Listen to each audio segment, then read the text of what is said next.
We're currently waiting on the Supreme Court's decision, really two decisions about Donald Trump's tax returns, and I'm hoping to have news about that either later on in today's program, or if not, we'll talk about it tomorrow on the Friday show with you.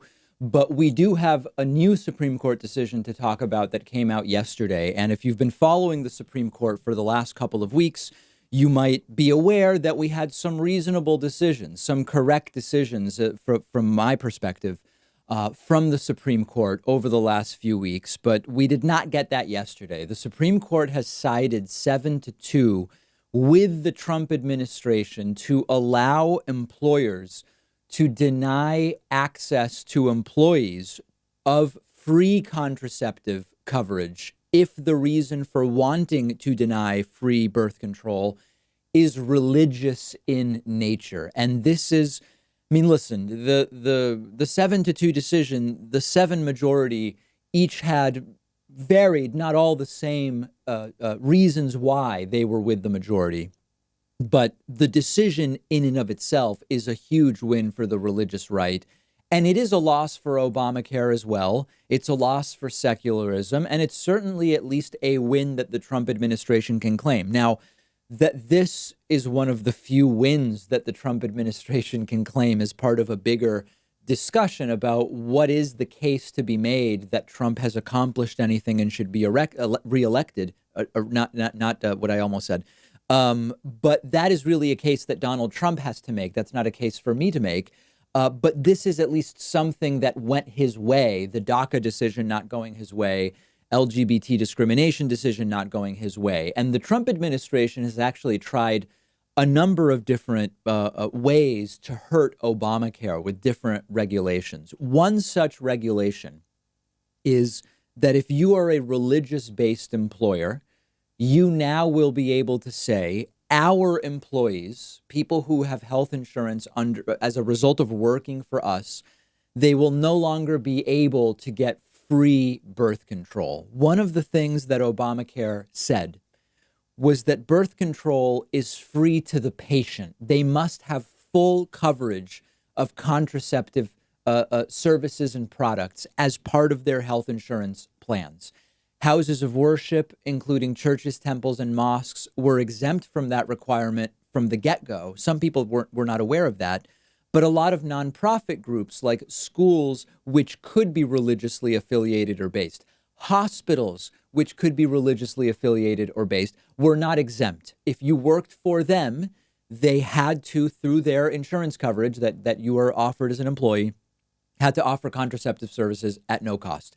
Some of them objected right away, and they said that goes against our religious beliefs. How are we? It is a violation of our freedom of religion to say we must provide no cost to the patient, of course, contraceptive services when we don't believe that those should be something people avail themselves of on the basis of our religious beliefs. In came the Trump administration, and they said, we agree with the religious employers. Requiring birth control coverage without cost burdens the free exercise of religion. They put in place some exemption rules where employers can say, we opt out. Their employees can still get birth control, but it wouldn't be free of a cost through their health insurance plan. Now, since the Affordable Care Act requires it, what that meant in practice is that the states where people live would have to pay. And states like Pennsylvania and New Jersey said, hold on a second.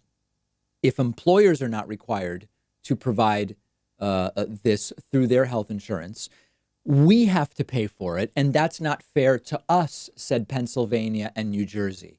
A lower court agreed with Pennsylvania and New Jersey. That is the decision that has now been reversed by the Supreme Court. The 7-2 vote in the Supreme Court had Ruth Bader Ginsburg and Sonia Sotomayor as the only dissenters. The majority said these restrictions put in place by the Trump administration are okay.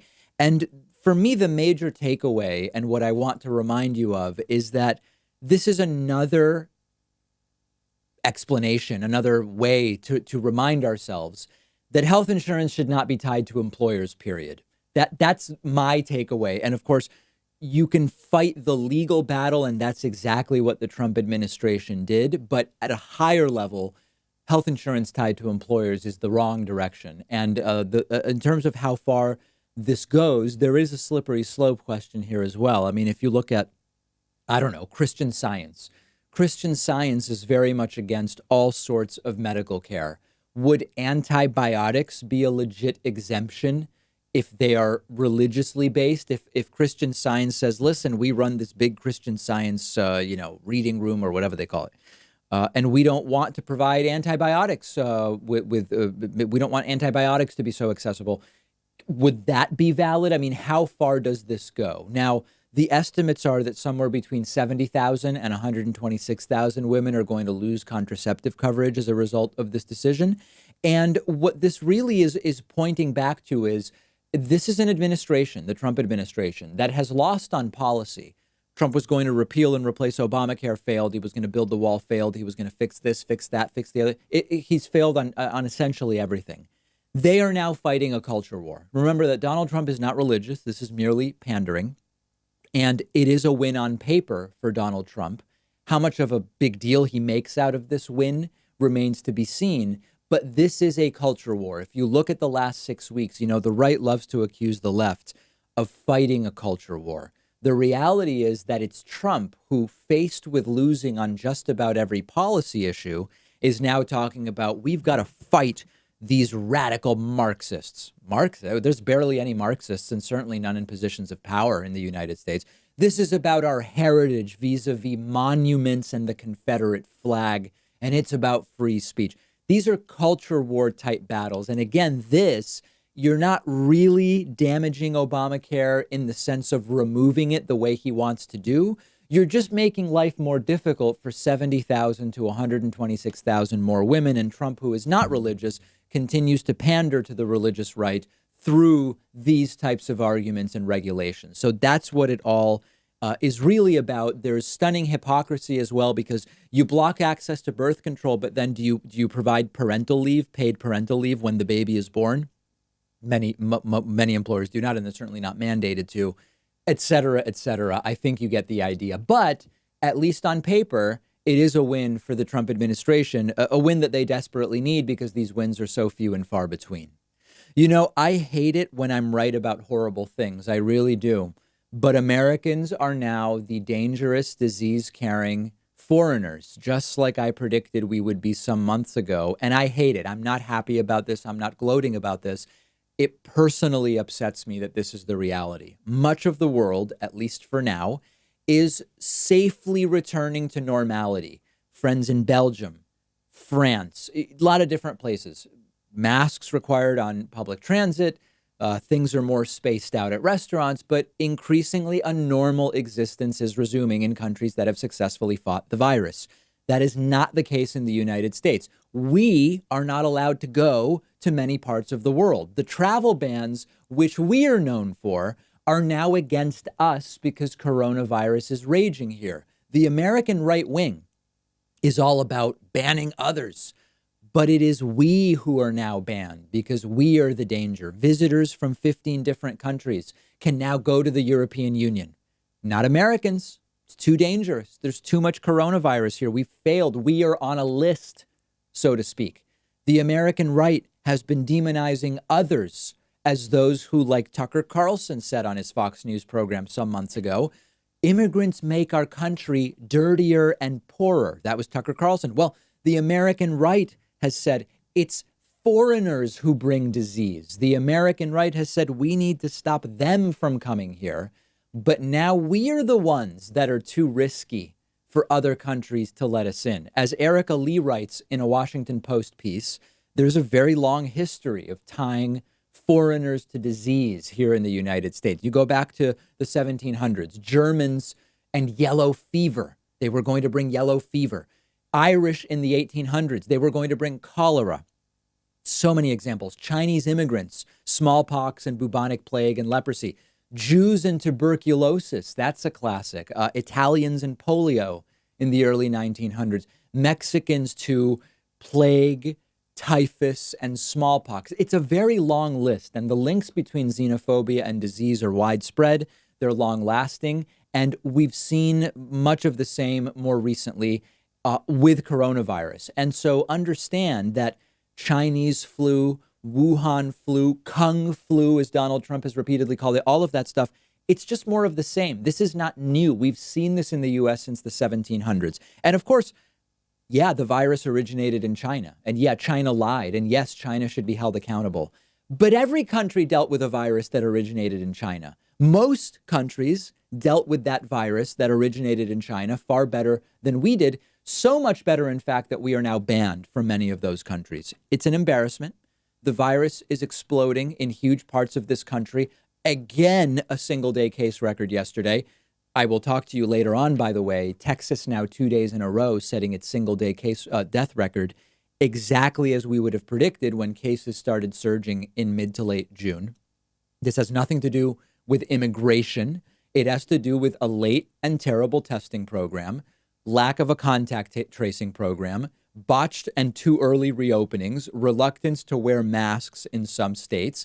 And it's now bleeding into the responsible states, too. I've been saying for several weeks now, we're doing great here in Massachusetts, but it can't last forever. When cases are so high in so many of these other states, and indeed cases and hospitalizations are starting to trickle up here in Massachusetts. It's only a little bit, but it's starting to happen. We are now the disease-carrying foreigners that have to be banned from other countries, and it's embarrassing and it's horrifying, and I hate it, but I understand why countries have to do it. Is our weakness ego? Is our weakness anti-science sentiment? Is it hyperpolarization? We won't ever be like those other countries, many of us believed. It won't ever come to that. And now coronavirus has shown that we were so extraordinarily unprepared and had failed leadership. So now the question is, what do we do? Do we need another lockdown? Do we need like a 6-week coordinated full lockdown? If that's what we need, it's never going to happen. I mean, I'm talking about you don't leave your house without a mask. You really don't go anywhere other than for essential trips, grocery store or whatever the case may be. And you'd have to do new stimulus payments. Like, is that what we actually need now? Because when you look at 10,000 cases a day in Florida, 10,000 cases a day in Texas, you don't get that under control by saying, let's just not go to bars. Let's not do indoor dining. You just don't. That's not how you get it under control. Clearly, the summer heat isn't stopping it. Clearly, it's just not going to disappear in April the way Donald Trump and so many others said. We are nowhere near herd immunity. But no matter what happens on that front, you've got to be registered to vote. And we have to remove this administration in November, because no matter what happens between now and November 3rd, we need someone else at the helm. That must happen. And so we're going to talk about polling a little later. Let's not take our eye off the ball when it comes to acting responsibly day to day on coronavirus. Let's do it and encourage everybody we know to do it. But when it comes to removing this failed leader, not really even a leader, we've got to not lose sight of that. And that's coming up just 4 months from now. Tuesday, we will be having the 3rd ever David Pakman Show chess tournament. You can register for free at davidpakman.com/chess. Hope you'll join us. We'll also have a big one-day membership special on Tuesday, July 14th. You can be notified about that simply by signing up for my newsletter at davidpakman.com. Let me know what's going on in your state. I'm on Twitter at dpakman. The David Pakman Show at davidpakman.com.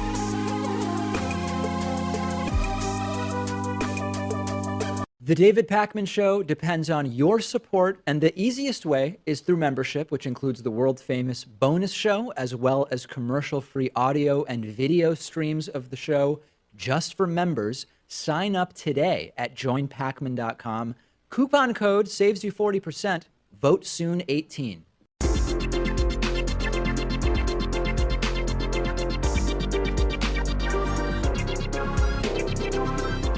The David Pakman Show at davidpakman.com.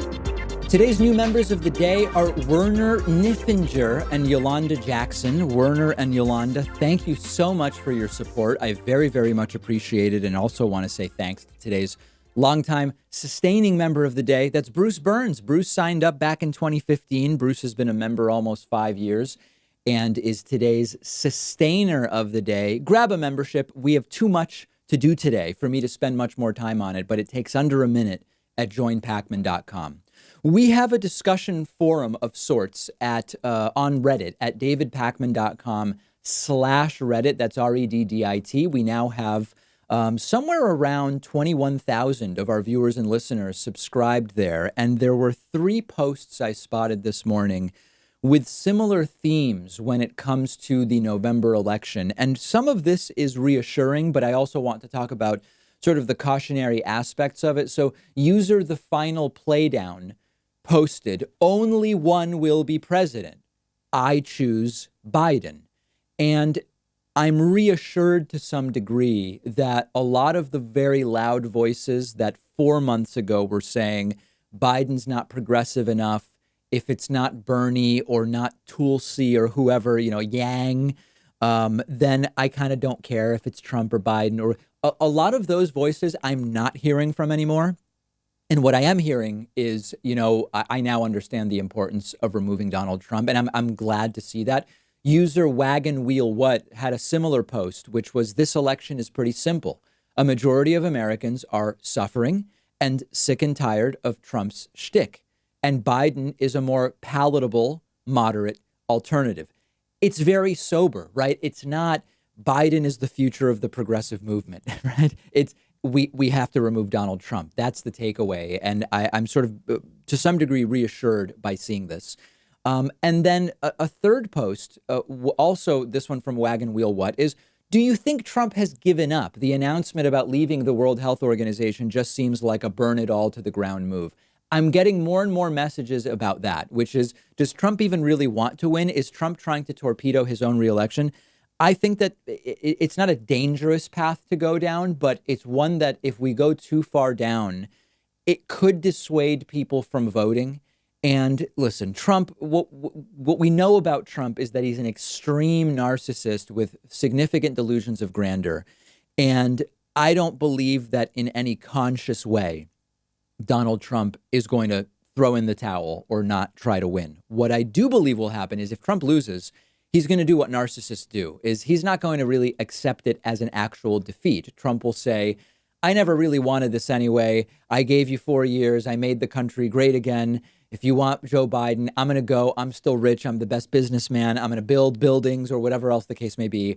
He's never going to see it as really a defeat because he is an extreme narcissist. But I think anybody thinking Trump's throwing in the towel or not really going to try to win, we are going to see over the next 4 months a significant escalation in Trump's erratic nature. And yes, he's going to try to win, and every single one of us has to vote, which is why we're going to talk about polling momentarily. I invite you to join the discussion on the subreddit at davidpacman.com/REDDIT. We have moderators. You are not going to get bullied, or if someone tries to bully you, we're going to cut that crap out. It's a place for respectful discussion. And I invite you to join us. Okay, let's now talk about polling. Donald Trump continues to collapse in the polls, and this should really scare us. It should really scare you. The people who want to remove Trump are the ones who should be most scared by Donald Trump's polling collapse. And this, I've decided I can't not cover the polls because the polls are remarkable in terms of how they compare to polls in past elections. So I can't not talk about the polls. But the framing has to be the polls should scare us because they might keep people home. The anti-Trump voter may become complacent if they see too many of these polls that show Joe Biden winning. So the polls are looking good for Joe Biden. And that should scare us because we don't want anybody to stay home as a result. The only possible result of Joe Biden polling well, if we don't take this approach, is that some people who don't like Trump will say, I don't really need to vote. I'm just going to stay home because you don't need my vote. Biden's going to win. And that's exactly what we need to dissuade people from doing. So let's take a look at the latest national polls and then some of the important state numbers. So nationally, Joe Biden is leading Donald Trump by an average of 8.7. That's a big lead. The polls range from leads as small as 4 and as large as 14 for Joe Biden, with an average of 8.7. These are crazy numbers. This is a much bigger lead than Hillary Clinton had. And that's why this is scary to me, because this can change. These could be off by the full margin of error. These polls could make people think, I don't need to vote. We'll get back to that. Looking at the important battleground states, we see that Arizona has Biden up 3.5. Florida has Biden up 5. In Michigan, Biden is up 7.5. In North Carolina, Biden is up by 3. In New Hampshire, Biden's up by 4.5. There's a tie in Ohio, a state that Donald Trump won in 2016. In Pennsylvania and Wisconsin, Joe Biden is polling about 6.5 points ahead. These are obviously very good numbers for Joe Biden. If you start with the 2016 map and then flip to Biden, the states where he's now winning in the polls, Joe Biden wins easily with more than 330 electoral votes. And that's why we should be scared. We cannot afford to have a single person stay home because they think Biden has your state in the bag. I'll give you an example, and this is an extreme example. I vote in Massachusetts. Biden is currently winning in Massachusetts by 31 points.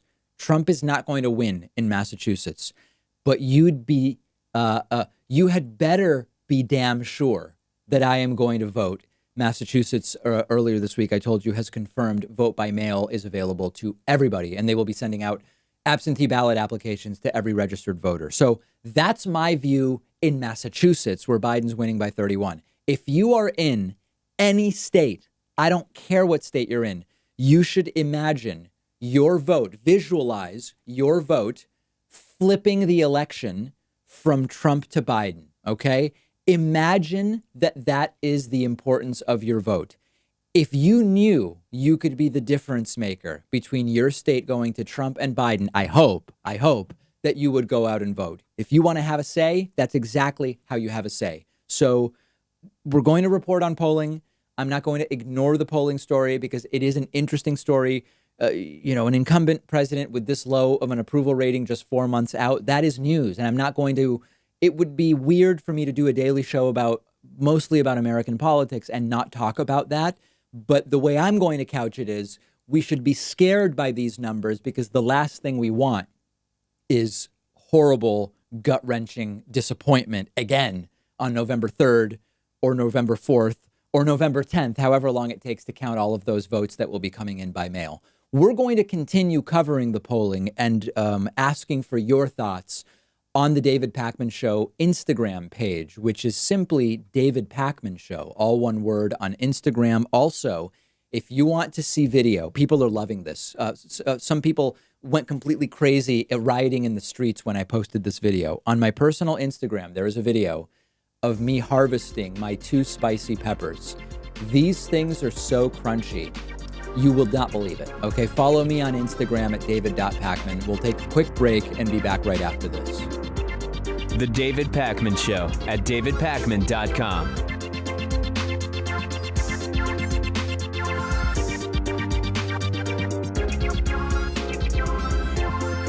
The David Pakman Show depends on the support of our viewers and listeners, and one way to keep us going is through Patreon, where you can pledge as little as $1 per month or as much as you want at patreon.com/David Pakman Show. Great perks and benefits as well. Read about them.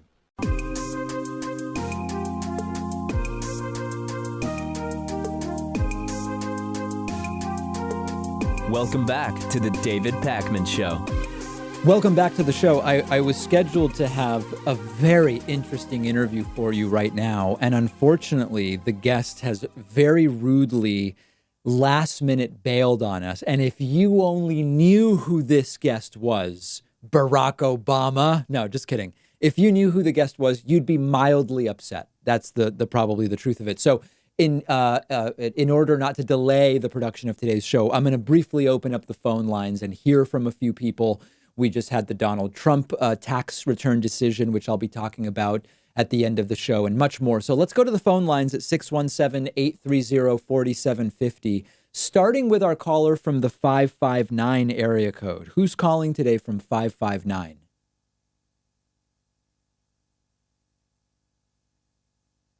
.559, are you there? Caller from 559.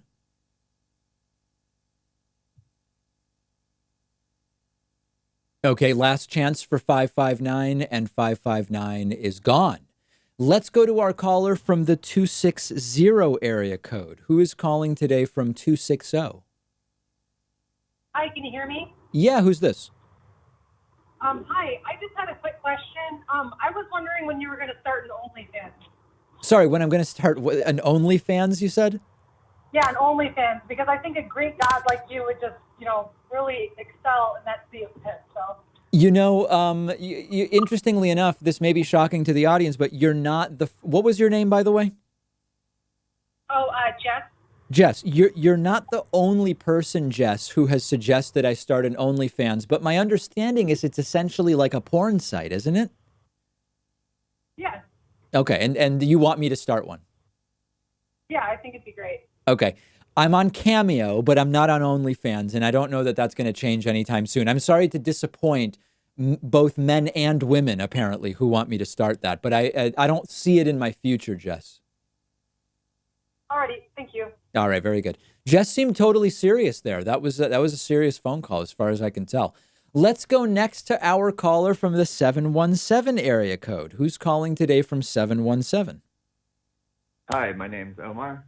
Hey, Omar, what's going on? I live in Pennsylvania, and everything's opened up. And when I go to the gym, like, most people aren't wearing masks, and like all the coffee shops, like, there are a ton of people just sitting there working. Yep. I'm just really worried about the spread of the virus now. I share that concern. Now, let me ask you this, Omar. If the gym you've identified as a place that looks dangerous, why are you going to the gym?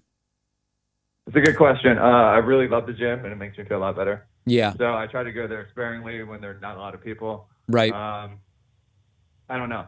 Like, I go maybe twice a week. Like, normally I would have gone 5 times a week. So I'm trying to come back and go when no one's there. No, but listen, I understand what right. you're saying. My gym just emailed that they're opening on Monday, and workouts will be limited to 90 minutes, as if that's a problem for me, right, Omar? I mean, I'm not spending 90 minutes there, but you have to wipe down every machine between use. You're not allowed to hang out and talk to people. You have to have your temperature taken on when I read the list, to me, it's like, oh yeah, it's clearly way too dangerous. It's warm right now. I'll just work out outside or do YouTube workouts or what. That's the call I made, but I'm totally with you. I would love to be able to safely go to the gym.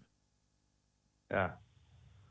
Yeah, it's just disheartening that no one's wearing masks. I think it'd be a lot safer if everyone wore a mask. Absolutely. But they're not. So Absolutely. It sucks. So. Well, listen, I guess all we can do is hope that it improves. I did go to a coffee shop last weekend, and it's an outdoor seating only sort of thing.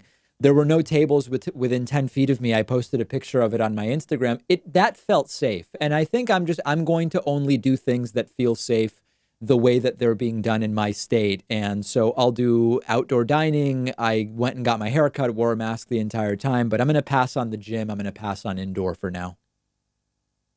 Okay. All right, my friend. Thank you so much for the call. Great to hear from you. Let's go next to our caller from the 650 area code. Who's calling today from 650?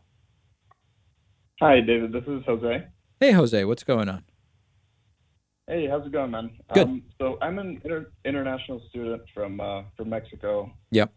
And I was just wondering whether you managed to see the new ruling from ICE, the Trump administration, that is just making it pretty hard for international students to get back in the States.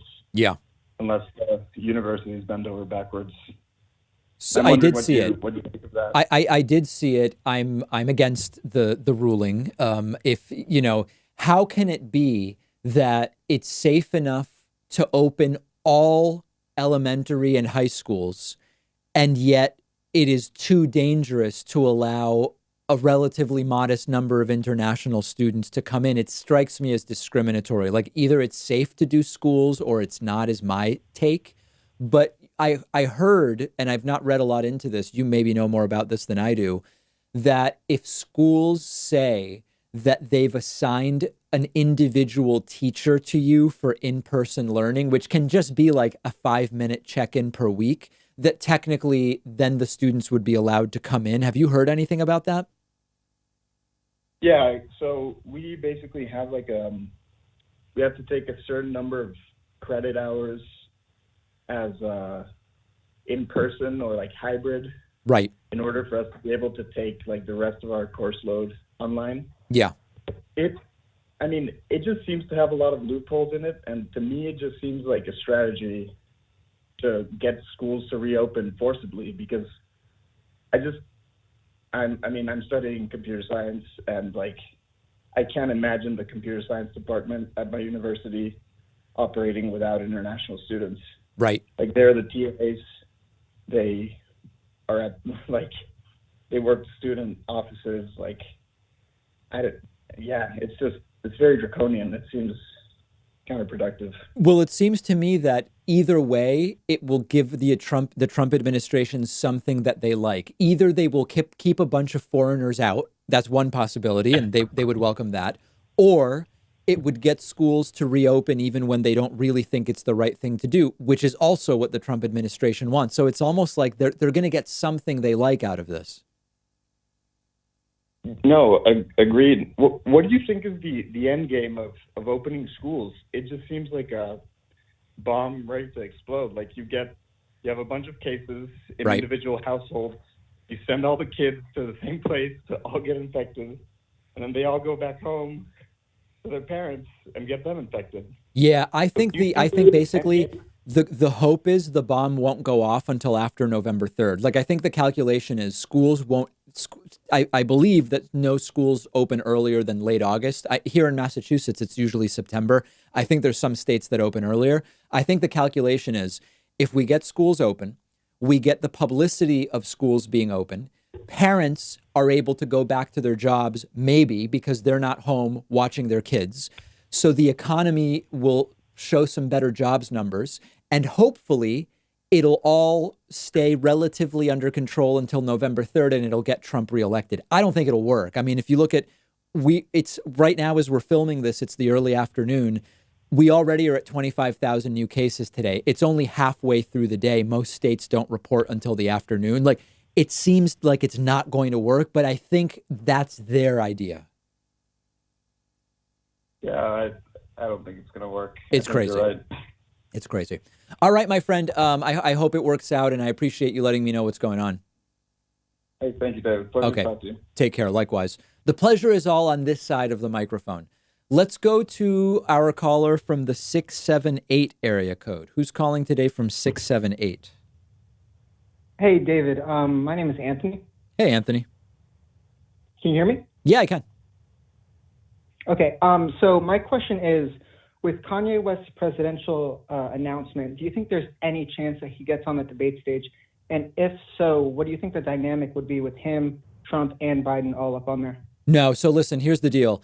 Kanye West has said that he struggles with bipolar disorder. It's very clear that Kanye West is quite ill. I saw some reports in the last 24 to 48 hours that he's in the middle of a bipolar episode right now. I don't know if that's true, but it's being alleged. I think that this is a complete distraction. I don't think black folks are going to vote for, I don't think black folks are going to switch their vote to Kanye because Kanye happens to be black. I just don't even want to give this attention. He's not going to be on the debate stage. To my knowledge, he's not done any of the things to actually formally be running for president. I think it's just nonsense, and I don't want to risk distracting from the very real danger of not removing Donald Trump in November, which needs to be, Biden's the guy that can win, and we've got to remove Trump. Yeah, I actually completely agree with that. I'm a big Kanye fan, but from what it looks like, I think he might just back out within a few weeks or so. I think this was just a spur of the moment thing that he came up with. Yeah, and again, back out. As far as I know, you could I can say I'm running for president. If I don't actually go through the process of formalizing that, am I really running for president? There's nothing for him to even back out of yet. Yeah, exactly. You're right. Yeah. All right, Anthony, very good. Great to hear from you, and an important opportunity to mention, I think Kanye West is ill, and I don't think we should pay too much attention to it. Let's go next to our caller from the 847 area code. Who's calling today from 847? Hey, David, it's Eli Gray. I'm a proud new member, and I'm so happy to be talking to you. Love the show. Thank you, Eli. I appreciate that. So a couple things that I want to actually help answer for your last caller. Okay. My kids are 13 and 11, and the school system just sent out something saying we have the option to keep them home. There may be only certain days they go to school, or there may be an e-learning only option. So I don't even know that they're necessarily going to open the public schools. What And I think they're state just is waiting this in, to- Eli? Where are you located? I'm in the Chicago suburbs. Okay, got it. Yeah, I mean, listen, I think that this is much like with the shutdowns, which is Donald Trump likes to pretend that he's the boss and he tells the 50 states what to do. But these are decisions that are probably going to vary dramatically between states. And even within states, I imagine that there will be parts of states and school districts that say we're going to do this or we're going to do that. The idea that Trump is going to be running the decisions for all of these school districts is a fantasy. Yeah, it's pretty much, I think Governor Pritzker here is doing a wonderful job, and that's why they monitor it. So in case they need to pull back, they're not going to put anyone at risk, especially like my family. We all have asthma, unfortunately. Yeah. And then the other thing I was going to say about the Kanye thing is he's calling Forbes magazine, and Elon Musk is kind of pushing him here. He's trying to call his party the birthday party and claiming if you get a vaccine for coronavirus, it's the mark of the beast. So I don't think he's going to be getting anybody to vote for him. Yeah, no, even if he tries to do Kanye's right. comments about vaccines were crazy. but to get back to something that's much more relevant though than Kanye. So have you decided your kids aren't going into school, or or are you going to wait to see what the school district decides? I have a feeling what's going to end up coming down with the district is, they're very aware of children with allergies or autoimmune diseases, that it's going to come down to they're going to do a risk assessment from the top down and recommend to parents, or maybe mandate it, saying your child probably should be in an e-learning situation or a remote learning situation versus coming in because it's too dangerous for them. I don't think they want the liability. You think that they may say certain kids will come in, but will have fewer people in the classroom by taking kids with conditions that may make them more at risk, and they can do e-learning. I have a feeling that's where it's headed. Interesting. All right. Well, listen. So yeah. Oh, David, I was just actually coming to the last two callers. My main question was actually about what you had said when you were talking about being Black Lives Matter adjacent. I'm Jewish too. And Terry Crews was trying to get into it with Don Lemon, but nobody's really letting anybody talk about what the founders of the movement, the actual doctrine is. So I don't know why they're just not letting people know and understand that, yeah, there is good people in the movement, but I don't think people understand what is being dictated from top down or what the ultimate goals are. Yeah, and again, you can argue the top down doesn't matter because it's sort of a leaderless organization, but the point I've made before is there's a lot of individual Black Lives Matter groups saying, we've got to fight against Jewish supremacy in the Israeli-Palestinian conflict, and our battle is the same battle that the Palestinians are fighting. It's like, listen, check out my clips about the Israeli-Palestinian conflict. You will find that I have a measured take on what is going on, but it is not the same battle. There's a lot of anti-Semitism within Black Lives Matter and the Women's March, which we talked about previously. And so I'm right there about structural racism in the United States. I'm right there about all of these different issues. But to say this is the same battle the Palestinians are fighting against Israelis, it's like, no, it's not. And you're going to lose a lot of people. If people are paying attention, you're going to lose a lot of people with that argument. Yeah, they just don't understand the history of the conflict and how it's been going on for absolutely way, way, way too long. But I just want to say thank you for everything you do. I keep telling everybody to check out the show and to join like I did. Please. I'm an out-of-work contractor for instructional design and education. However, I can definitely afford with the discount to get your show on there. Keep it going. Thank you. You're doing a great job, and we love watching you every day, man. Eli, I appreciate it. Say hi to everybody there in the Chicago area and hope it all works out with the school year. Yes, and you take care. Stay safe, happy, and healthy, and keep up the good work with the show. It's amazing. All right. Thank you very much. And an early Shabbat Shalom, my friend. Thank you so much. Okay, let's go next to our caller from the 914 area code. Who's calling today from 914? Hi, this is Ryan. Did you say Ryan? Oh. Yeah. Hi. So my question is about the Lincoln Project. I'm sorry if you've already covered it on the show and I just missed it, but there's this group, the Lincoln Project, that's putting out ads, and I think they're really, really effective ads. I was wondering if you had any comments on them, if you've seen them. Yeah, so Lincoln Project is anti-Trump Republicans. It includes Kellyanne Conway's husband, George Conway. I believe Steve Schmidt, former McCain advisor, is involved. Rick Wilson, who's been a guest on this program, longtime Republican strategist, is involved. There's a bunch of others, but those are like the three big ones. Am I right? I actually don't know a lot about the organization. Okay. Well, in any case, they've been producing anti-Trump ads. I mean, listen, the ads are very good. I don't know, when I see the ad, it reinforces the beliefs I already have, but I don't know if it's changing any minds, so to speak. But to the extent that they have money, and these are Republicans who recognize the danger of Donald Trump, it's great. The ads are very good, and we've reviewed a couple of them on the program before. Yeah, and I also wanted to point out a particular ad that I thought it blew my mind because I've never seen anything like it. Yeah. They have this one ad called Whispers. That's the name of it on the YouTube video. And it seems like Whispers is intended just to be seen by Donald Trump, and it's just meant to throw him into tilt. If you haven't seen that ad, Whispers is a really crazy ad. I think that actually, I mentioned before, I don't know how many minds are being changed by these ads. I actually think you're onto something, which is the ads are very well calibrated to trigger Donald Trump himself. And he has gone on tweet storms as a result of not always the ad itself, but the fallout from these ads. And that, I think, is actually a really clever aspect to it, because a lot of the damage that Trump has suffered has been self-inflicted damage. Like, nobody said he had to fail on coronavirus. He could have taken it seriously. It was to some degree self-inflicted. Not the virus. The virus would have been here either way, but Trump's reaction. So I think the ads are good in that way, that they trigger Trump. Yeah. Yeah. It's I've never seen it before. We've never seen anything like what we're seeing before. All right, my friend. Thank you so much for the call. I appreciate it. We are in uncharted territory, I think is the way I would put it.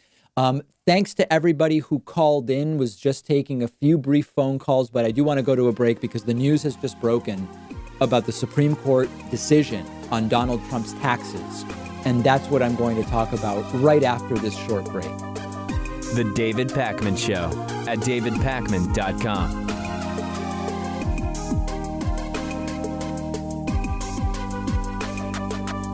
Whether you're looking for David Pakman Show coffee for your Chemex or French press, or a David Pakman Show t-shirt, it's all available on our website, shipping to anywhere in the world at davidpakman.com/gear.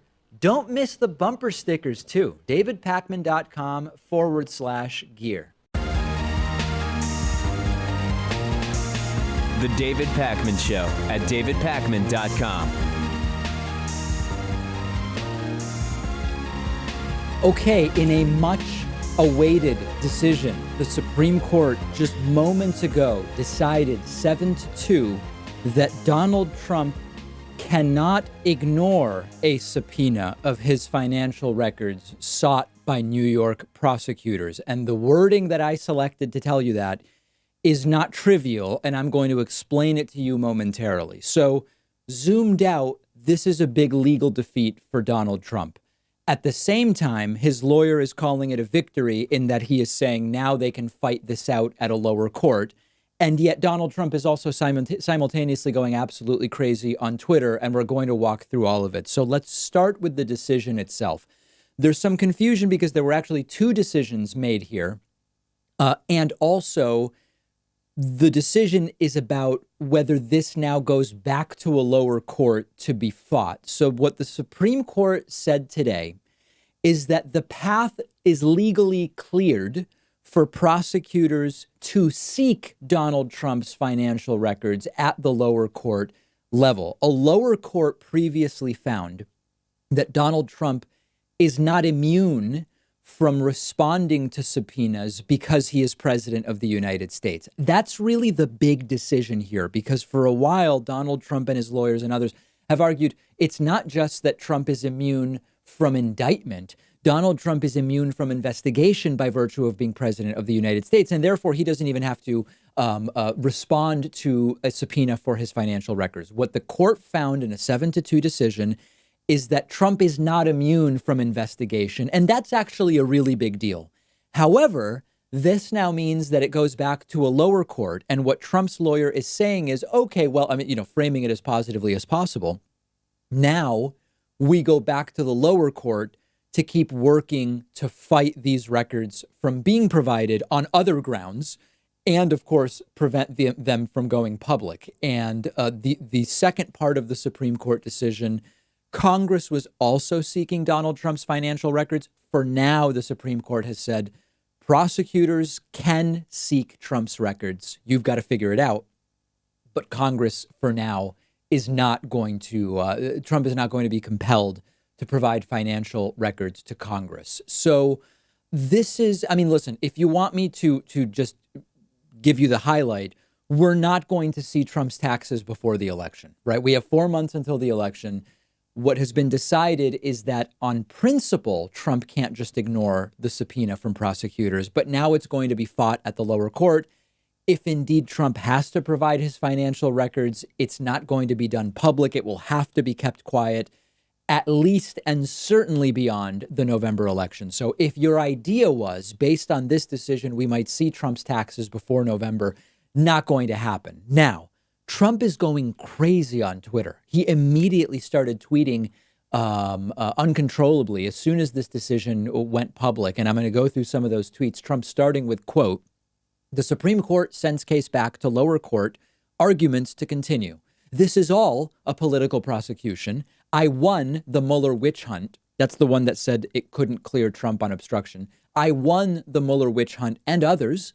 And now I have to keep fighting in a politically corrupt New York. Not fair to this presidency or administration." He's the victim. He's the most powerful person in the world, maybe. And yet he's the victim. Everybody's unfair to him. It's all just stacked against him. Trump continuing with another tweet saying, quote, "Courts in the past have given broad deference, but not to me." Again, he's the victim. He's being singled out. The courts are singling him. Everybody's just singling him out. Poor Trump. And then a 3-tweet rant where Trump said, quote, "We have a totally corrupt previous administration, including a president and vice president who spied on my campaign and got kite." I guess he meant caught. "I got kite and nothing happens to them. This crime was taking place even before my election. Everyone knows it. And yet all are frozen stiff with fear. One all against the federal government, and the Democrats send everything to politically corrupt New York." I'm struggling to parse the grammar, "which is falling apart with everyone leaving to give it a second, third, and fourth try. Now the Supreme Court gives a delay ruling that they would never have given for another president. This is about, all caps, prosecutorial misconduct. We catch the other side spying on my campaign, the biggest political crime and scandal in U.S. history, and nothing happens. But despite this, I have done more than any president in history in first 3.5 years." There might be, are there 6 lies there? Might there even be 7 lies or distort? I mean, it's crazy what is going on. And again, if his lawyer considers this a victory, why is Trump going so crazy? But the important takeaway is Trump is not immune from investigation. That's good. It's a good thing the court has clarified that. But we are not going to see Donald Trump's taxes before November, and we all need to accept that that is the case. The good news is we don't need to see Trump's taxes to know he has to be removed. Whether we see Trump's taxes or not, we know that Trump has to be removed in November. So this isn't going to complicate voting for me, if you understand what I'm saying.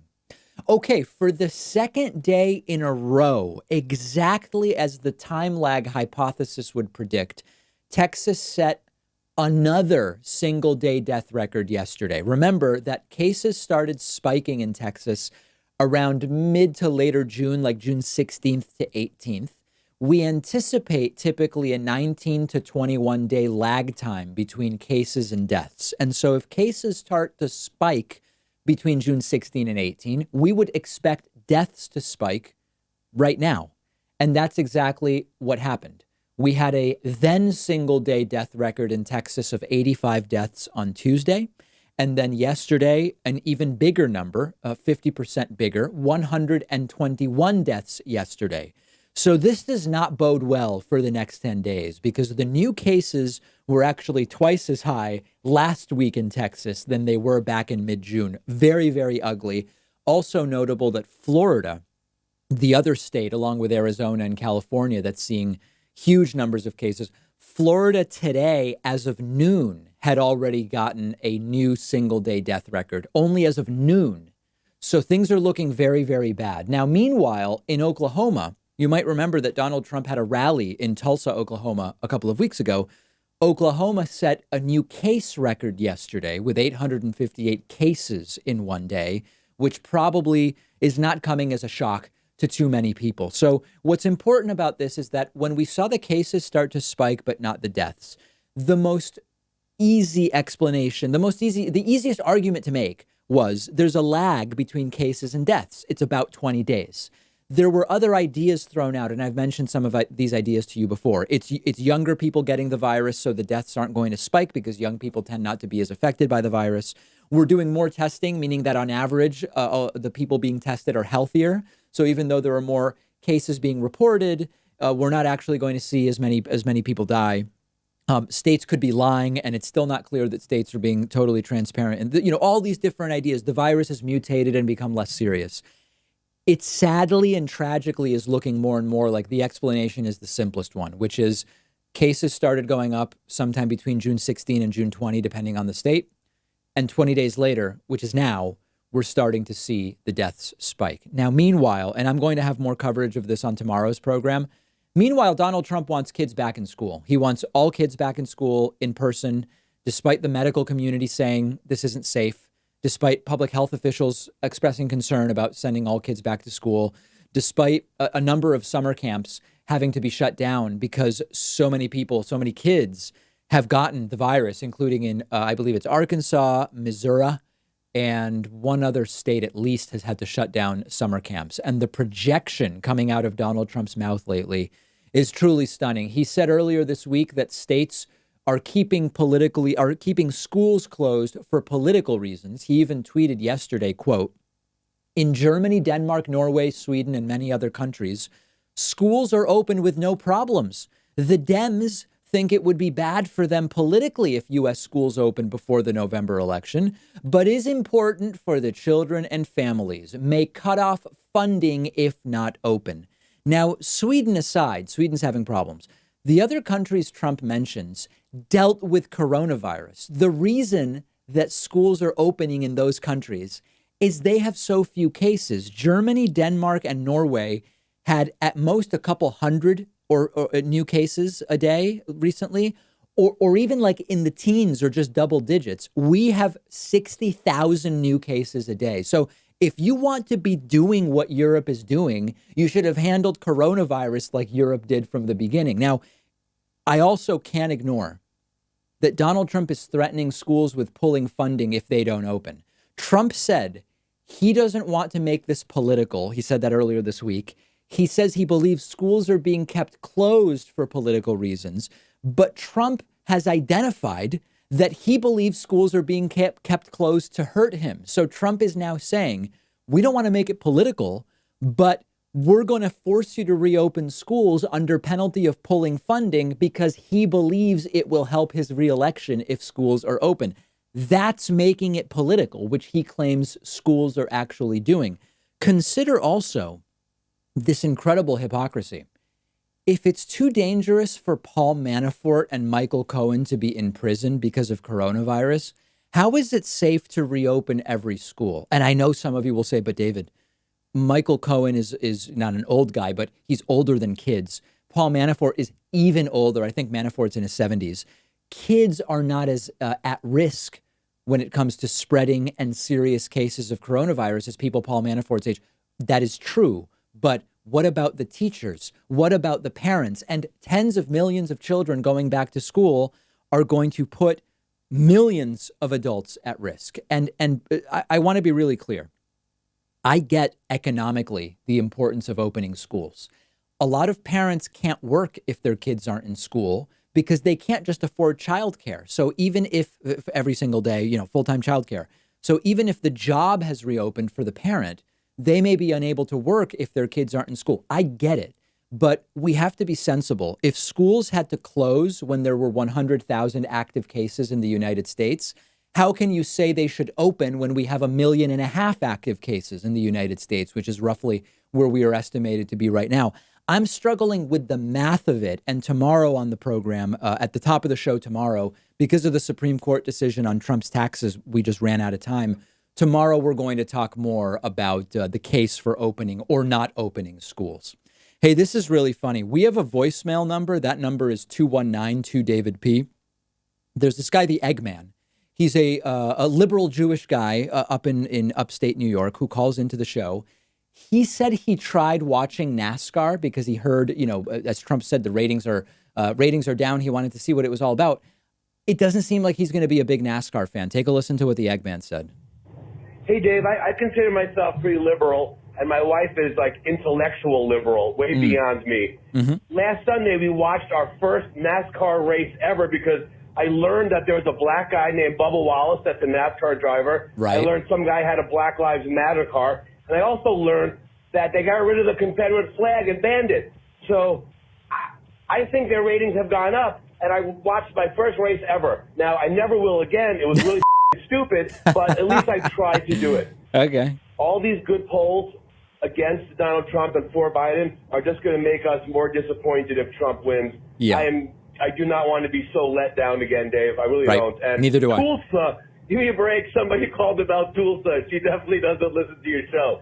Hey, shalom, brother. Awesome garden. I wish I could show you mine, but, I can't. Shalom. Yep. Tulsa, Oklahoma. Yes, of course. All good points by the Eggman. Very, very compelling. We've got a great bonus show for you today. We will talk about how many households missed their July 1st housing payments. It's a huge number. We're going to talk about Portland approving a cap on how much those food delivery apps can charge restaurants. And we'll also talk about the latest corona meltdown leading to somebody losing their job. All of those stories and much, much more on today's bonus show. Get instant access by becoming a member at joinpacman.com.